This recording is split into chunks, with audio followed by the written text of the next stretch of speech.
ആദിയും അജിയും ജിത്തുവും ഒത്തുകൂടി. നീ എന്താ ആദി ഗിരീഷനെ അറസ്റ്റ് ചെയ്യണ്ട എന്ന് പറഞ്ഞത്? ഏട്ടാ, അയാളെ അറസ്റ്റ് ചെയ്തിട്ട് എന്ത് ഫലം? കാശിൻ്റെ ബലത്തിൽ അയാൾ നിഷ്പ്രയാസം പുറത്തിറങ്ങും. അയാൾക്കുള്ള ശിക്ഷ വിധിക്കേണ്ടത് നമ്മളാണ്. നുരഞ്ഞു പൊങ്ങിയ ദേഷ്യത്തിൽ മുഷ്ടി ചുരുട്ടിക്കൊണ്ട് ജിത്തു പറഞ്ഞു. എൻ്റെ അച്ഛനെ ഈ അവസ്ഥയിലെത്തിച്ച പൊന്ന മോനെ കൊല്ലണം. ആദ്യ ജിത്തുവിൻ്റെ തോളിൽ ഒന്ന് തട്ടിയ ശേഷം അജിയോടായി പറഞ്ഞു. ഏട്ടനറിയാത്തൊരു കാര്യം കൂടിയുണ്ട്. ജിത്തുവിനെ അന്ന് ആക്രമിച്ചത് വേറെ ആരുമല്ല, രുദ്രനും ഇന്ദ്രനും കൂടിയാണ്. ഞാൻ ചോദിച്ചതല്ലേ, അപ്പോൾ നീ എന്താണ് ഇതെല്ലാം പറയാതിരുന്നത്? ഞാനും ജിത്തുവും അത് മറ്റാരോടും പറയാതിരുന്നത് വേറൊന്നും കൊണ്ടല്ല. അവന്മാർക്കുള്ള പണി ഞങ്ങൾക്ക് തന്നെ നേരിട്ട് കൊടുക്കാനുള്ളതാണ്. ഇപ്പം അതിനുള്ള സമയമായിരിക്കുന്നു. പക്ഷെ അതിനു മുന്നേ ഗിരീഷനോടുള്ള കണക്കാണ് നമുക്ക് ആദ്യം തീർക്കേണ്ടത്. ഏട്ടൻ ഞങ്ങളുടെ കൂടെ കട്ടക്ക് നിൽക്കണം. ആദ്യം അജിക്ക് നേരെ കൈനീട്ടിക്കൊണ്ട് പറഞ്ഞു. ഒന്നാലോചിച്ച ശേഷം അജി തൻ്റെ വലതുകൈ ആദിയുടെ കൈക്ക് മുകളിൽ ചേർത്തു. പിന്നാലെ ജിത്തുവും കൈവച്ചു. 3 പേരും ദൃഢനിശ്ചയത്തോടെ പരസ്പരം ഒന്ന് നോക്കി. പാലക്കാട് നിന്ന് തമിഴ്നാട്ടിലേക്ക് ബിസിനസ് ആവശ്യത്തിനായി ഗിരീഷനും അവൻ്റെ പ്രധാന കൂട്ടാളിയായ രാജീവനും കൂടി പോയിക്കൊണ്ടിരിക്കുകയാണ്. അവർ സഞ്ചരിക്കുന്ന കാർ പാലക്കാട് ചുരം കടന്ന് മുന്നോട്ട് നീങ്ങി. പെട്ടെന്നാണത് സംഭവിച്ചത്. ഒരു ലോറി അവരുടെ കാറിനിടിച്ച് തെറിപ്പിച്ചു. നിയന്ത്രണം വിട്ട കാറ് കൊക്കയിലേക്ക് മറിഞ്ഞു. ലോറിയിൽ നിന്ന് ഡ്രൈവർ പുറത്തേക്കിറങ്ങി. താഴേക്ക് മറിഞ്ഞ കാർ ഒരു വലിയ ശബ്ദത്തോടെ പൊട്ടിത്തെറിച്ച് തീ പടരുന്നത് കണ്ട് അയാൾ ഫോണെടുത്ത് ഒരു നമ്പറിലേക്ക് കോൾ ചെയ്തു. മറുഭാഗത്ത് തൻ്റെ ശത്രുനാശം കാത്തിരുന്ന 3 മുഖങ്ങളിൽ വന്യതയോടുകൂടിയ ഒരു പുഞ്ചിരി വിടർന്നു. TV ന്യൂസ് ചാനലിൽ കൈലാത്ത് ഗ്രൂപ്പിൻ്റെ MD ഗിരീഷൻ്റെ മരണവാർത്ത നിറഞ്ഞു നിന്നു. ശത്രുപക്ഷത്തായിരുന്നുവെങ്കിലും കൂട്ടുകാരൻ്റെ മകൻ്റെ മരണത്തിൽ മഹാദേവന് വിഷമം തോന്നി. ശങ്കരനും വാസുദേവനും കളിക്കൂട്ടുകാരനെ നഷ്ടമായതിൽ ദുഃഖം തോന്നാതിരുന്നില്ല. പക്ഷേ സുരേഷ് മാത്രം ഗിരീഷൻ്റെ മരണത്തിൽ അതിയായി സന്തോഷിച്ചു. പത്മവിധവയായി എന്നതിനേക്കാൾ അവൾക്ക് ഇനി സ്വസ്ഥമായി ജീവിക്കാമല്ലോ എന്ന് അയാൾ ആശ്വസിച്ചു. സുരേഷിന് ഗിരീഷൻ്റെ മരണത്തിന് പിന്നിൽ ആരാണെന്ന് കൃത്യമായി മനസ്സിലായിരുന്നു. സുരേഷ് ആദിയെയും അജിയെയും ജിത്തുവിനെയും നോക്കി പുഞ്ചിരിച്ചു. ആദി ചിരിച്ചുകൊണ്ട് സുരേഷിനെ നോക്കി കണ്ണു ചിമ്മി കാണിച്ചു. കുറച്ച് ദിവസങ്ങൾക്ക് ശേഷം ഗിരീഷൻ്റെ മരണം രുദ്രനെയും ഇന്ദ്രനെയും വല്ലാതെ തളർത്തി. ഗിരീഷനായിരുന്നു അവരുടെ ബിസിനസ്സിൻ്റെ നെടുന്തൂൺ. പെട്ടെന്നൊരു ദിവസമുണ്ടായ അച്ഛൻ്റെ മരണത്തിൽ ബിസിനസ്സിലും അവർ കടിതെറ്റി. അങ്ങനെയിരിക്കെ ഒരു ദിവസം രാത്രി മൂക്കറ്റം കുടിച്ച് രുദ്രനും ഇന്ദ്രനും ബാറിൽ നിന്നും ഇറങ്ങി കാറിനടുത്തേക്ക് നടക്കവേ പിറകിൽ നിന്നും ഇന്ദ്രൻ്റെ നിലവിളി കേട്ട് തിരിഞ്ഞു നോക്കിയ രുദ്രൻ്റെ തലയിൽ എന്തോ വന്ന് പതിച്ചതും അവൻ ബോധമറിഞ്ഞ് വീണതും ഒരുമിച്ചായിരുന്നു. ബോധം വന്ന് കണ്ണു തുറന്നു നോക്കിയ രുദ്രൻ ചുറ്റും ഇരുട്ടായിരുന്നു. അവനൊന്ന് എഴുന്നേൽക്കാൻ ശ്രമിച്ചു, എങ്കിലും അവനതിന് സാധിച്ചില്ല. തൻ്റെ കൈകാലുകൾ ബന്ധിക്കപ്പെട്ടിരിക്കുന്നു എന്ന് അപ്പോഴാണ് അവന് മനസ്സിലായത്. പെട്ടെന്ന് തന്നെ അവിടമാകെ വെളിച്ചം പരന്നു. കണ്ണിലേക്ക് വെളിച്ചം കുത്തിക്കയറും പോലെ തോന്നിയതിനാൽ രുദ്രൻ കണ്ണുകൾ അടച്ച് തലചരിച്ചു. പതിയെ കണ്ണു തുറന്നു നോക്കിയ രുദ്രൻ തൻ്റെ അരികിലായി കൈകാലുകൾ ബന്ധിക്കപ്പെട്ട് തളർന്നു കിടക്കുന്ന ഇന്ദ്രനെ കണ്ടു. ഇന്ദ്ര, എഴുന്നേൽക്ക്. ഇന്ദ്രൻ ഞരങ്ങിക്കൊണ്ട് പതുക്കെ കണ്ണുകൾ തുറന്ന് ചുറ്റും നോക്കി. അവന് തലയ്ക്ക് നല്ല വേദന തോന്നുന്നുണ്ടായിരുന്നു.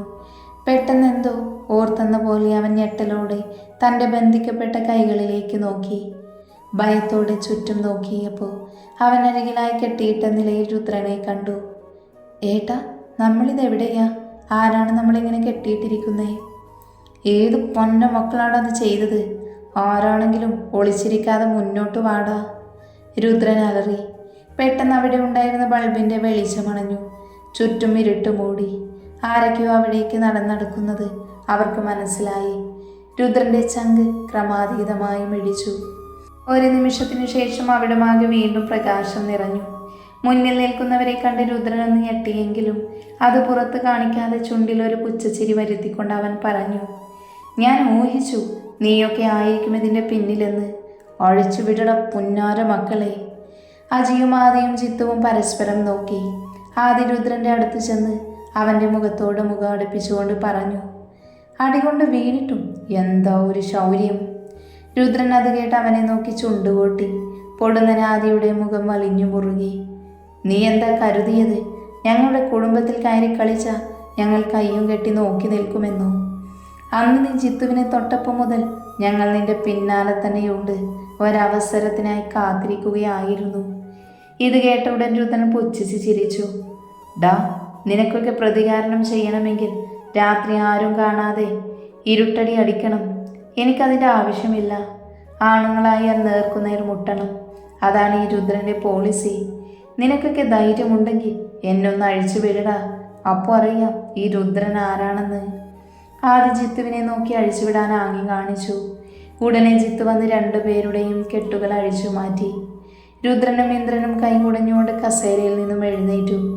അപ്പോൾ അവരുടെ അടുത്തേക്ക് വന്നുകൊണ്ട് അജി പറഞ്ഞു, എന്തായാലും നമ്മൾ നേർക്കുനേർ മുട്ടാൻ പോവുകയല്ലേ. അപ്പം നീയൊക്കെ ഇതുകൂടി അറിഞ്ഞേര്. നിന്റെയൊക്കെ തന്തയെ തീർത്തത് ഞങ്ങളാ. ഞങ്ങളുടെ ചെറിയച്ഛനെ കൊല്ലാൻ നോക്കിയ അയാളെ ഞങ്ങൾ ഈ ഭൂമിയിൽ നിന്ന് തന്നെ പറഞ്ഞയച്ചു. ഡോ! രുദ്രൻ അലറിക്കൊണ്ട് അജിയുടെ നെഞ്ചിൽ ആഞ്ഞു ചവിട്ടി. പ്രതീക്ഷിക്കാതെ കെട്ടിയ ചവിട്ടിൽ അജി പുറകിലേക്ക് വേയിച്ചുപോയി. അജിയെ ചവിട്ടുന്നത് കൊണ്ട് ആദ്യം ഓടി വന്ന് രുദ്രൻ്റെ കവിളിൽ ആഞ്ഞടിച്ചു. ആദിയുടെ നേരെ ഓടിച്ചെന്ന് രുദ്രനെ അജി കാലുകൊണ്ട് തട്ടി വീഴ്ത്തി. വീണുപോയ രുദ്രൻ്റെ മേൽ കയറിയിരുന്നവൻ കലി തീരുവോളം ഇടിച്ചുകൊണ്ടിരുന്നു. അജി രുദ്രനെ തല്ലുന്നത് കണ്ട് ഇന്ദ്രൻ ജിത്തുവിനെ തള്ളി മാറ്റി അജിക്കരികിൽ പാഞ്ഞു ചെന്നു. അതേസമയം ആദി ഇന്ദ്രനെ തടഞ്ഞുകൊണ്ട് അവന് മുന്നിൽ കയറി നിന്നു. ഉടനെ ഇന്ദ്രൻ ആദിക്ക് നേരെ മുഷ്ടി ചുരുട്ടി ഇടിക്കാഞ്ഞാഞ്ഞു. തൻ്റെ നേർന്നുയർത്തിയ ഇന്ദ്രൻ്റെ കൈ ആദി പിടിച്ചെടുത്ത് പുറകിലേക്ക് തിരിച്ചൊടിച്ചു. ഇന്ദ്രൻ്റെ അലറിയുള്ള കരച്ചിൽ അവിടെ മുഴങ്ങിക്കേട്ടു. നിലത്ത് വീണ ഇന്ദ്രനെ ജിത്തു ചവിട്ടിക്കൂട്ടി. അജിയുടെ ഇടികൊണ്ട് തളർന്നെങ്കിലും രുദ്രൻ അജിയെ ദേഹത്തുനിന്ന് തള്ളി മാറ്റി ചാടി എഴുന്നേറ്റു. അരയിൽ തിരിയുന്ന കത്തിയെടുത്ത് അജിക്കു നേരെ വീശി. വരരുത്, അടുത്തേക്ക് വന്ന കൊല്ലും ഞാൻ. ഒരു നിമിഷം 3 പേരും ഒന്ന് പതറിപ്പോയി. രുദ്രൻ വേഗം അജിയെ ചവിട്ടി വീഴ്ത്തി അടുത്തു നിന്നിരുന്ന ജിത്തുവിൻ്റെ കഴുത്തിലേക്ക് കത്തിവെച്ചു. രുദ്ര, വേണ്ട, അവനെ ഒന്നും ചെയ്യരുത്. മംഗലശ്ശേരിയിൽ ആമ്പിള്ളേരുടെ മുട്ടിടിക്കുന്നു. ഇത്രയുള്ളോ നീയൊക്കെ? രുദ്രൻ താഴെ കിടന്നിരുന്ന ഇന്ദ്രനെ നോക്കി. ജിത്തുവിൻ്റെ കഴുത്തിൽ കത്തിവെച്ചുകൊണ്ട് തന്നെ രുദ്രൻ ഇന്ദ്രൻ്റെ അടുത്തേക്ക് എത്തി. ഇന്ദ്ര, എഴുന്നേൽക്കടാ. ഇന്ദ്രൻ അത് കേട്ടെങ്കിലും അവൻ എഴുന്നേൽക്കാനായില്ല. വേദന കൊണ്ട് അവൻ ഞരങ്ങി. ഒരു വേള രുദ്രൻ്റെ ശ്രദ്ധ ഇന്ദ്രനിൽ മാത്രമായി പോയി. ആ ഒരു നിമിഷം കൊണ്ട് അജി പോക്കറ്റിൽ നിന്ന് റിവോൾവർ എടുത്ത് രുദ്രൻ്റെ കാലിലേക്ക് വെടി ഉയർത്തി. രുദ്രൻ ഉറക്കെ നിലവിളിച്ചുകൊണ്ട് താഴേക്ക് വീണു. അവൻ്റെ കയ്യിലെ കത്തി തെറിച്ചു പോയിരുന്നു. ശ്വാസം നേരെ വീണ ജിത്തു തൻ്റെ കഴുത്തിൽ തടവി നോക്കി. കത്തി വരഞ്ഞ് ചെറുതായി കഴുത്തിൽ നിന്നും ചോര പൊടിയുന്നുണ്ടായിരുന്നു. വീണു കിടന്ന രുദ്രൻ്റെ അടുത്തേക്ക് ചെന്ന് അജി അവൻ്റെ നെഞ്ചിൽ ചവിട്ടിക്കൊണ്ട് പറഞ്ഞു, ചെറുതായൊന്ന് കൈകാര്യം ചെയ്യണമെന്ന് ഞങ്ങൾക്കുണ്ടായിരുന്നുള്ളൂ. ഇത് നീയായിട്ടിരുന്നു വാങ്ങിച്ചതാ. ഇനിയെങ്കിലും നിന്റെയൊക്കെ തന്തയുടെ സ്വഭാവം കാണിക്കാതെ ആ പാവമ്മയെ സ്നേഹിച്ച് നന്നായി ജീവിക്കാൻ നോക്ക്. ആദ്യം അജിയും ജിത്തുവും കൂടെ അവിടെ നിന്നും പുറത്തേക്കിറങ്ങി. മനോജെ, ഞങ്ങൾ ഇറങ്ങുക. അവന്മാരെ രണ്ടിനെയും സുരേഷ് അങ്കിൾ വർക്ക് ചെയ്യുന്ന ഹോസ്പിറ്റലിലേക്ക് എത്തിച്ചേക്ക്. ബാക്കി അങ്കിൾ നോക്കിക്കോളും. ആദ്യം അത് പറഞ്ഞുകൊണ്ട് കാറിനടുത്തേക്ക് നടന്നു. തൻ്റെ മക്കൾക്ക് 2 പേർക്കും അപകടം സംഭവിച്ചതറിഞ്ഞ് പത്മ ഹോസ്പിറ്റലിലേക്ക് ഓടിയെത്തി. അവരെ കാത്ത ഐസുവിന് മുൻപിൽ സുരേഷ് നിൽപ്പുണ്ടായിരുന്നു. ഏട്ടാ, എൻ്റെ കുട്ടികൾക്ക് എന്താ പറ്റിയത്? എൻ്റെ മക്കളെവിടെ ഏട്ടാ? പത്മ, നീ വിഷമിക്കല്ലേ. അവർക്കൊന്നും സംഭവിച്ചിട്ടില്ല. 2 പേരും അപകടനില തരണം ചെയ്തു. ഇന്ദ്രന് കയ്യിലൊരു ഒടിവുണ്ട്. വേറെ കുഴപ്പങ്ങളൊന്നുമില്ല. രുദ്രനൊരു സർജറി ഉണ്ടായിരുന്നു. അത് കഴിഞ്ഞ് അവനിപ്പോൾ ഒബ്സർവേഷനിലാണ്. അയ്യോ, എൻ്റെ മോൻ. പത്മ, നീ വിഷമിക്കല്ലെന്നേ. സുരേഷ് അവരെ ചേർത്ത് പിടിച്ച് ആശ്വസിപ്പിച്ചു. ഒരാഴ്ചത്തെ ആശുപത്രിവാസം കഴിഞ്ഞ് രുദ്രനും ഇന്ദ്രനും വീട്ടിലേക്കെത്തി. ആദ്യമെല്ലാം അമ്മയുടെ പരിചരണം അവർക്ക് അരോചകമായി തോന്നിയെങ്കിലും പതിയെ പതിയെ അച്ഛൻ തങ്ങളിൽ നിന്ന് അകറ്റി നിർത്തിയ അമ്മയെന്ന സ്നേഹപാലാഴിയെ മക്കൾ തിരിച്ചറിഞ്ഞു തുടങ്ങി. മക്കളുടെ സ്വഭാവത്തിലെ മാറ്റം തിരിച്ചറിഞ്ഞ് ആ അമ്മ മനസ്സ് സന്തോഷിച്ചു. 1.5 മാസങ്ങൾക്ക് ശേഷം അച്ഛൻ്റെ മരണത്തിന് പകരം ചോദിക്കാൻ ഇറങ്ങി പുറപ്പെട്ട രുദ്രനെയും ഇന്ദ്രനെയും പത്മ തടഞ്ഞു. മക്കളമ്മ പറയുന്നത് കേൾക്ക്. പ്രശ്നങ്ങൾക്കൊന്നും പോകല്ലേ. ഇനിയൊരു ദുഃഖം കൂടി അമ്മയ്ക്ക് താങ്ങില്ല. അമ്മ എന്താ പറയുന്നത്? അച്ഛനെ കൊന്നവന്മാരെ വെറുതെ വിടണമെന്നോ? രുദ്രൻ ദേഷ്യത്തിൽ ചോദിച്ചു. നിങ്ങൾ പോയി അവരോട് പക വീട്ടിയ മരിച്ചവർ തിരിച്ചു വരുമോ? ഇതിൻ്റെ പേരിൽ ഇനിയും കുറേ പേരുടെ കണ്ണുനീർ വീഴ്ത്താമെന്നല്ലാതെ യാതൊരു കാര്യവുമില്ല. അച്ഛൻ്റെ മരണം ആക്സിഡൻ്റ് ആണെന്ന് എല്ലാവരും കരുതിയിരിക്കുന്നത്. അതങ്ങനെ തന്നെ ഇരിക്കട്ടെ. രുദ്രൻ്റെ മുഖത്ത് പത്മയോടുള്ള പുച്ഛം നിറഞ്ഞു. നിങ്ങൾ എൻ്റെ അച്ഛൻ്റെ ഭാര്യ തന്നെയല്ലേ? നിങ്ങൾക്ക് എങ്ങനെ ഇങ്ങനെയൊക്കെ പറയാൻ സാധിക്കുന്നു? അച്ഛൻ്റെ മരണത്തിന് പിന്നിൽ മംഗലശ്ശേരിയിൽ ആ പന്ന മക്കളാണെന്ന് അറിഞ്ഞ നിമിഷം ഞാനൊന്ന് തളർന്നു പോയി. അല്ലെങ്കിൽ അവന്മാരെ തീർത്തിട്ടേ ഞാൻ വരികയായിരുന്നുള്ളൂ. അമ്മയ്ക്ക് ക്ഷമിക്കാൻ സാധിക്കുമെങ്കിൽ ആയിക്കോളൂ. പക്ഷേ ഈ രുദ്രൻ അവരെ വെറുതെ വിടാൻ ഉദ്ദേശിച്ചിട്ടില്ല. നീ എന്തെന്നോട് പറഞ്ഞെന്ന്? അയാളുടെ ഭാര്യയല്ലെന്നോ? ഭാര്യ? അയാൾ എന്നെ അതിനൊരു ഭാര്യയായിട്ട് കണ്ടിരുന്നു. ഒരു മനുഷ്യജീവിയോട് കാണിക്കുന്നതിലധികം ക്രൂരതകൾ അയാൾ എന്നോട് ചെയ്തു കൂട്ടിയിട്ടുണ്ട്. സത്യം പറഞ്ഞ അയാൾ മരിച്ചതിന് ശേഷമാണ് ഞാൻ സമാധാനം എന്താണെന്ന് അറിഞ്ഞത്. അയാൾ മരിച്ചതിൽ എനിക്ക് സന്തോഷമേ ഉള്ളൂ. അമ്മേ!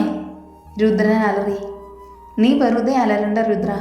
നിങ്ങളെപ്പോഴെങ്കിലും ഈ അമ്മയെ സ്നേഹിച്ചിരുന്നു? പോട്ടെ, വലുതായ ശേഷം ഒരു പ്രാവശ്യമെങ്കിലും അമ്മ ഭക്ഷണം കഴിച്ചോ എന്ന് നിങ്ങൾ രണ്ടാളും ചോദിച്ചിട്ടുണ്ടോ? രുദ്രനും ഇന്ദ്രനും അത് കേട്ട് തലതാഴ്ത്തി. ഒഴുകിയിറങ്ങിയ കണ്ണുനീർ തുടച്ചുകൊണ്ട് പത്മ തുടർന്നു. അയാളുടെ ക്രൂരത സഹിച്ച് ഞാൻ ഇത്രയും നാൾ ജീവിച്ചത് നിങ്ങളെ ഓർത്ത് മാത്രമാ. പക്ഷേ നിങ്ങളും അയാളുടെ കൂടെ കൂടി ദുഷിച്ചു പോയി. നിങ്ങൾ വിചാരിക്കുന്നത് പോലെ നിങ്ങളുടെ അച്ഛൻ അത്ര നല്ലവനൊന്നുമല്ല. അയാൾ ദുഷ്ടനാ. ചെറുപ്പത്തിലെ മുതൽ അയാൾ നിങ്ങളുടെ ഉള്ളിലെ മംഗലശ്ശേരിക്കാരോടുള്ള ശത്രുതയ്ക്ക് വിത്തുപാകി തരുകയാണ് ചെയ്തത്. പക്ഷെ നിങ്ങൾ കേട്ടതൊന്നും ശരിയായ സത്യങ്ങളല്ല. അയാൾ നിങ്ങളോട് സീത ചതിച്ച കഥ മാത്രമേ പറഞ്ഞിട്ടുണ്ടാവൂ. നിങ്ങളറിയാത്ത പല കാര്യങ്ങളുമുണ്ട്. പത്മ പഴയ ഓർമ്മകളിലേക്ക് പോയി. സീതയും സുരേഷും സ്നേഹിച്ചതും ഇതിൻ്റെ ഗിരീശനുമായി സീതയുടെ വിവാഹം ഉറപ്പിച്ചതും ഗത്യന്തരമില്ലാതെ സുരേഷ് സീതയുമായി ഒളിച്ചോടിയതുമായ എല്ലാ കാര്യങ്ങളും അവൾ രുദ്രനോടും ഇന്ദ്രനോടും പറഞ്ഞു. അതിനെ തുടർന്ന് ഗിരീശൻ സുരേഷിൻ്റെ പത്മയുടെയും അച്ഛനെയും അമ്മയെയും ഈ നാട്ടിൽ നിന്ന് തള്ളി ഓടിച്ചതും പത്മയെ ബലമായി വിവാഹം കഴിച്ചതുമായ കാര്യങ്ങൾ അവർ ഞെട്ടലോടെ കേട്ടുകൊണ്ടിരുന്നു. പത്മ മക്കളോടായി തുടർന്നു. വിവാഹം കഴിച്ചത് മുതൽ മരണം വരെ അയാൾ എൻ്റെ ചേട്ടനോടുള്ള ദേഷ്യം എൻ്റെ മേൽ തീർത്തുകൊണ്ടിരിക്കുകയായിരുന്നു. തല്ലുകൊണ്ട് ഉടയാത്തൊരു സ്ഥലം പോലും ഈ അമ്മയുടെ ദേഹത്തില്ല. ഉയർന്നു വന്ന തേങ്ങൽ പത്മ അടക്കി പിടിച്ചു. ഒരു വേള രുദ്രൻ്റെ കണ്ണൊന്ന് നിറഞ്ഞു. എത്രയോ വർഷങ്ങളായി അയാൾ മംഗലശ്ശേരിക്ക് നിരന്തരമായി ഉപദ്രവിച്ചുകൊണ്ടിരിക്കുന്നു. നിങ്ങളും അയാളുടെ പാതയിൽ തന്നെ മുന്നോട്ട് പോയി. പെട്ടെന്ന് പത്മയുടെ മുഖത്ത് ദേഷ്യം നിറഞ്ഞു. അയാൾക്ക് ഇത്രയും ചെയ്തിട്ടും മതി വരാഞ്ഞിട്ടായിരിക്കും എൻ്റെ ഏട്ടനെ കൊല്ലാൻ നോക്കിയത്. പക്ഷേ ആക്സിഡൻറ്റ് പറ്റിയത് വാസുദേവനായിരുന്നല്ലോ. ഞാനാണ് അവരെ എല്ലാ കാര്യങ്ങളും വിളിച്ചു പറഞ്ഞത്. നിങ്ങളുടെ അച്ഛൻ്റെ മരണം അയാൾ തന്നെ ചോദിച്ചു വാങ്ങിയതാ. നിങ്ങൾ രണ്ടുപേരും കൂടി ആ ജിത്തുമോനെ കൊല്ലാൻ നോക്കിയത് ഞാൻ അറിഞ്ഞില്ല എന്ന് വിചാരിക്കരുത്. രുദ്രൻ ഞെട്ടിക്കൊണ്ട് അമ്മയെ നോക്കി. നിങ്ങൾ രണ്ടുപേരെയും അവർ കൊല്ലാതെ വിട്ടത് ഭാഗ്യമായി കണ്ടാൽ മതി. ഇനിയും ഇങ്ങനെ നശിച്ചു ജീവിക്കാനാണ് നിങ്ങളുടെ ഉദ്ദേശമെങ്കിൽ പൊയ്ക്കോളൂ. പോയി തല്ലുകയോ കൊല്ലുകയോ എന്താണെന്ന് വെച്ചാൽ ആയിക്കോ.